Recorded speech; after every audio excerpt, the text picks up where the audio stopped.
काफी जल्दी में लगती हो। हमारे बॉडीगार्ड्स कहाँ हैं? नहीं, मैं अकेली चल रही हूँ आपके साथ। वो क्या है ना, सब आना चाहते थे पर अचानक दार्जी की तबीयत खराब हो गई, इसलिए सबको उनके पास रुकना पड़ा। सबको उनके पास रुकना पड़ा? जो अपनी इज्जत के बारे में इतना सोचते हैं वो अपनी बेटी को अकेले जाने देना चाहते हैं। जी हाँ। ठीक है, लेकिन आगे मुझे कोई झंझट नहीं चाहिए, समझी? गीत,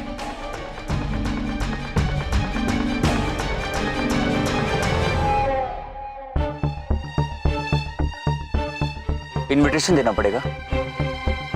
जीप में बैठो।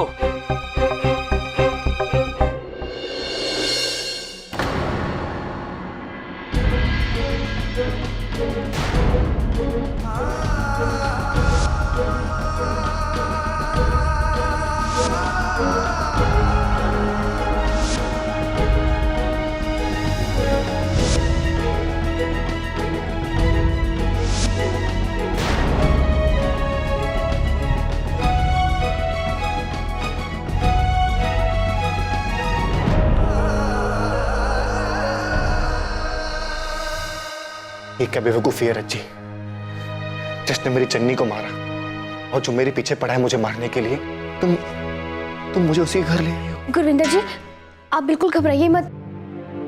गिद्दी ने कहा था कि अगर आपकी जान कहीं बच सकती है तो वो इसी घर में। गीत, दरवाजा खोल। रिच,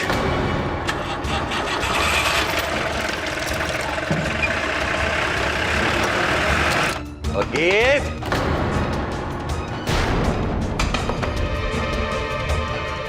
हाय रब्बा, ये करा।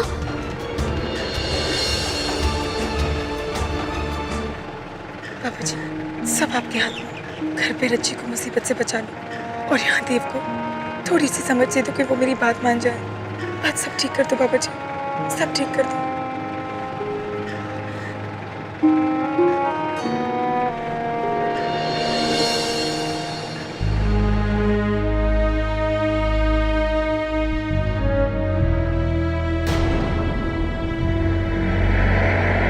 अपना दुपट्टा संभालोगी?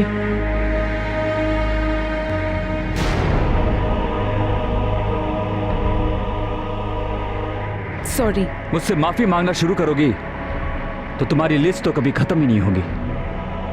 अमृतसर तक तुम मुझसे माफी मांगती रह जाओगी। क्यों, कोई जवाब नहीं है क्या? मुझे आपके साथ बात बढ़ाने का कोई शौक नहीं है। या फिर फाइनली तुम हार मान गई? आपके हिसाब से तो वैसे भी औरतें और कुछ कर ही नहीं सकती, पर मैं जीत के बताऊंगी आपको और सारी दुनिया को। अमृतसर जा रही हो तो जीत तो मैं चुका हूं। अमृतसर जा रही हूं, इसी से तो जीतूंगी।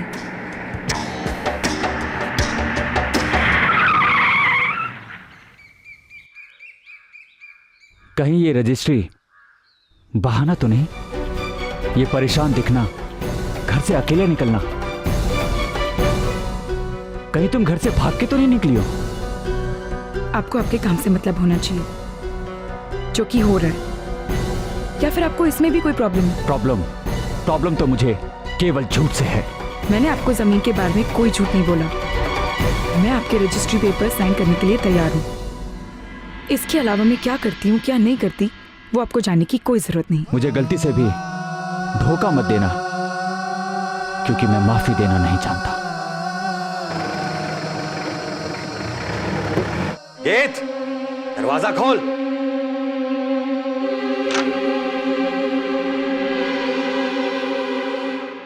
गीत, उठो। वीर जी, गिद्दी की तबीयत नहीं सही थी, रात भर बुखार था ना उसे, बस अभी दवा खा के सोई है।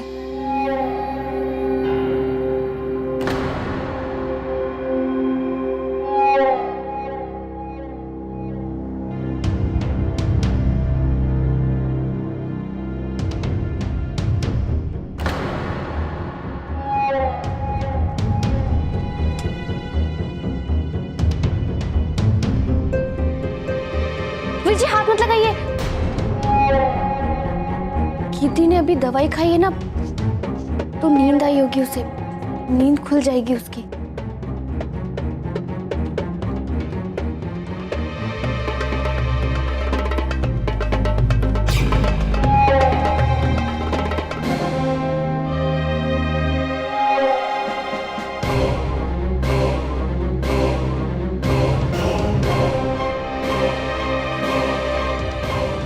और हाँ, ख्याल रख इसका, इसे कहीं बाहर मत निकलने देना। जी।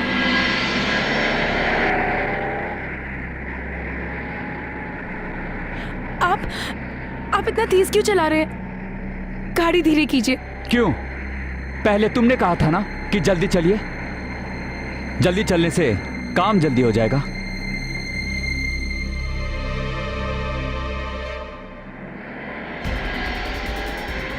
संभल के।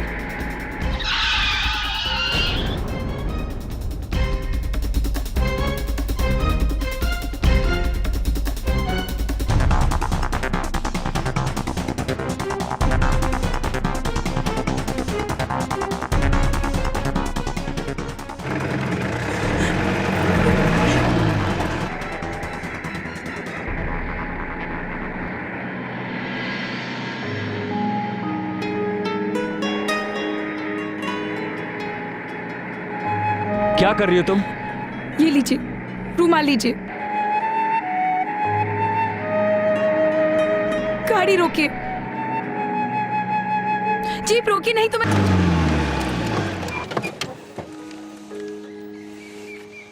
नहीं तो क्या? हाँ,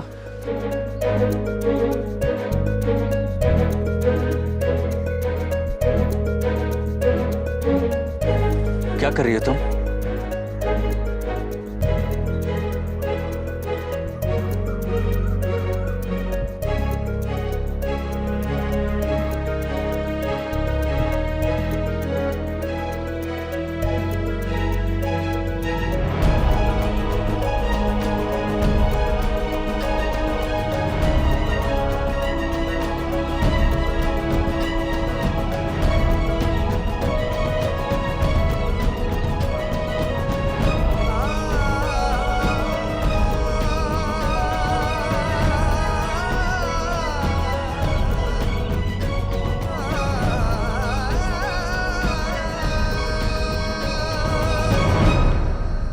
दारजी, कुड़ी ने तो बुलाओ, बच्ची को देख तो ले। हाँ जी, हाँ, क्यों नहीं, हक है आपका उसको देखना। वैसे मैं बता दूं आपको, हमारी गीत में कोई कमी नहीं है। वो कमी तो साढ़े पुत्र में भी नहीं है। राणा पुत्र, गीत को बुला के ला।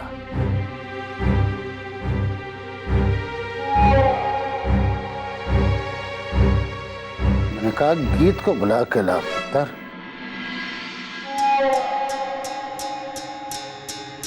दारजी,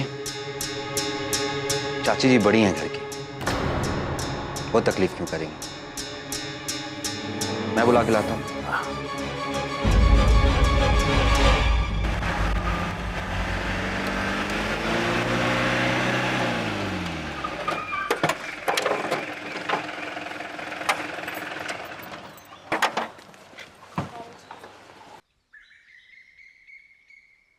पापा जी, मैं उम्मीद करती हूँ कि मैं जो भी कर रही हूँ ठीक कर रही हूँ।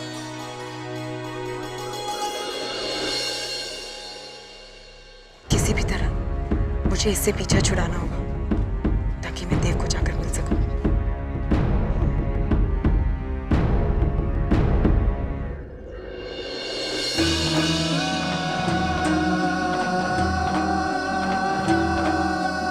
लगता है तुम्हारे लिए इनविटेशन कार्ड छपवाना पड़ेगा, तभी तुम यहां से हिलोगी। मुझे भूख लगी है। क्या भूख? हाँ, पहले मैं कुछ खाऊंगी, फिर हम आपका काम करेंगे। तुम्हारी ये हरकतें तुम्हारे घर वाले साइन करते होंगे। मुझे ये नाटक बिल्कुल पसंद नहीं है। पहले अंदर जाकर जमीन की रजिस्ट्री करवाओ और फिर तुम्हारे मन में जो भी आए वो तुम करना। और जब तक मैं कुछ खा नहीं लेती तब तक मैं आपका कोई काम नहीं करूंगी। तो आप यहीं रुकिए, मैं खाना खा कर आती हूँ।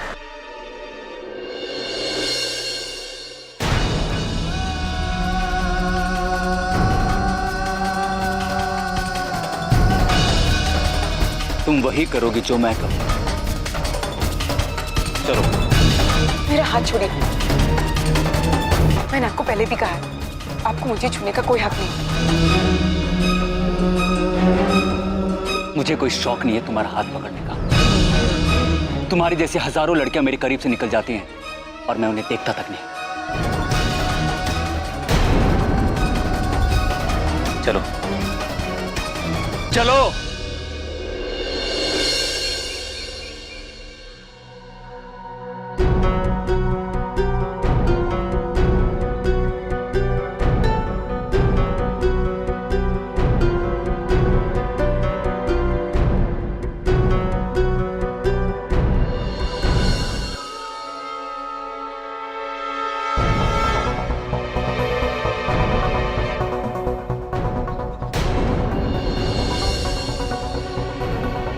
गीत गीत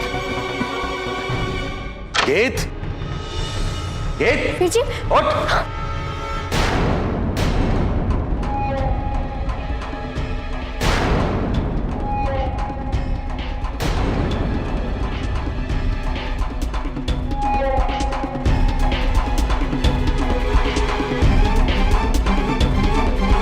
रज्जी, इसके पहले मेरे सर पे खून सवार हो, बता गीत कहाँ है?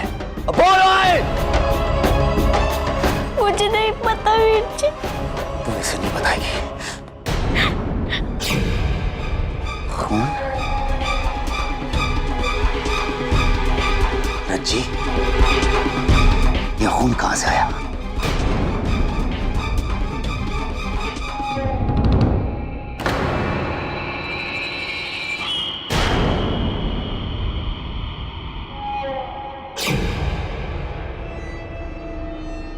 रज्जी, सच सच बताइए, खून कहां से आया और क्या चल रहा है यहाँ पे?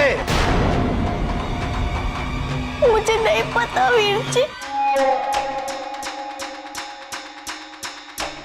आजकल तेरे पास मेरे किसी सवालों के जवाब नहीं होते, पर मुझे ऐसा लग रहा है कि तेरे ऊपर भी गीत वाली हवा लग गई है। एक बार मिल जाने दे गीत को, उसका तो मैं वो हाल करूंगा कि तुझे मेरे सारे सवालों के जवाब खुद ब खुद मिल जाएंगे।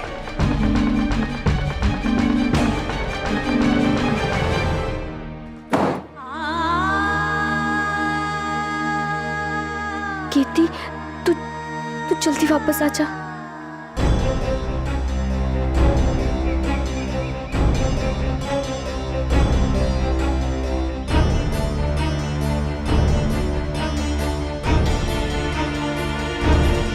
यही तो आने के लिए कहा था मैंने उन्हें। गीत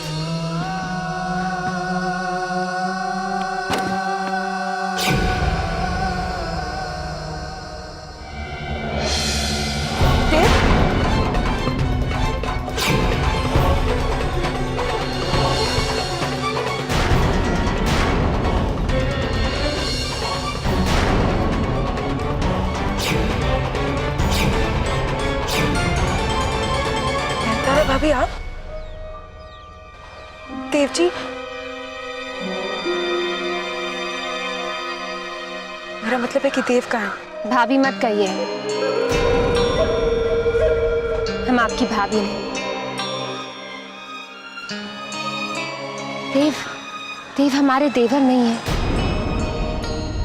मुझे कुछ समझ में नहीं आ रहा। वही तो समझाने आए हैं हम आपको, क्योंकि देव और हमारा रिश्ता 7 फेरों का, 7 फेरों का, 7 फेरों का, 7 फेरों का, 7। हम देव की पत्नी है, देव की पत्नी है, देव की पत्नी। हम देव की पत्नी है, देव की पत्नी है, देव की पत्नी है।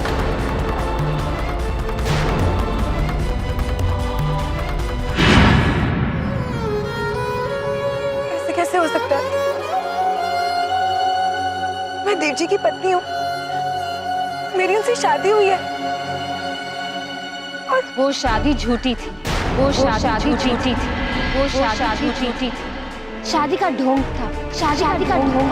शादी का ढोंग। ना वो पंडित असली थे और ना ही वो फेर।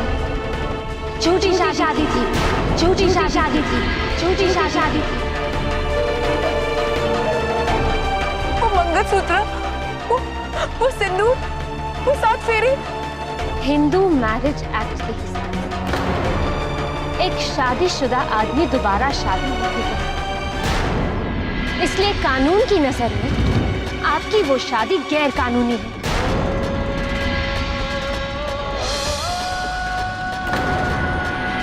भूल जाओ उस शादी को की। भूल जाओ उसे।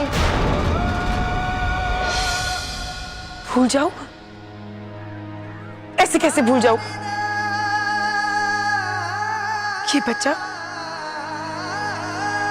ये बच्चा मेरा हिस्सा है। इस शादी की निशानी है। ये शादी इस बच्चे को बचा सकती है। और आपने इतनी आसानी से कह दिया कि मैं भूल जाऊं।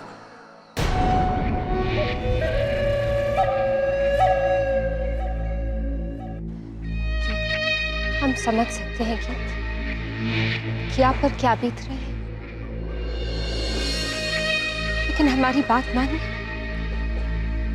हमारा भी हाल आपसे बेहतर नहीं है। हमने देव को बहुत समझाने की कोशिश की कि आपकी जिंदगी के साथ ऐसे खिलवाड़ ना करें, मगर उन्होंने हमारी एक न मानी। हमें भी इस पाप का हिस्सेदार बना दिया।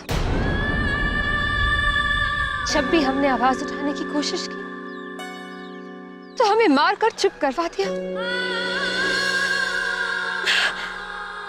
गीत, आप तो बहुत अच्छी तरह से जानती हैं कि हिंदुस्तानी मर्द सिर्फ औरतों का इस्तेमाल करना जानते हैं, और देव ने वही किया। देव ने पैसों के लिए आपको इस्तेमाल किया और उन पैसों तक पहुंचने के लिए हमारा इस्तेमाल किया। और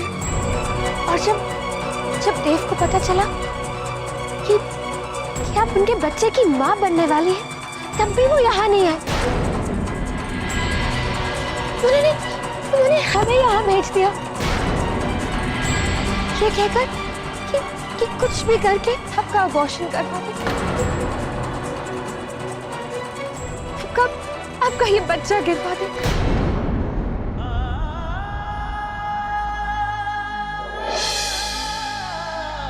अपने बच्चे को मार डालने के लिए कह दिया,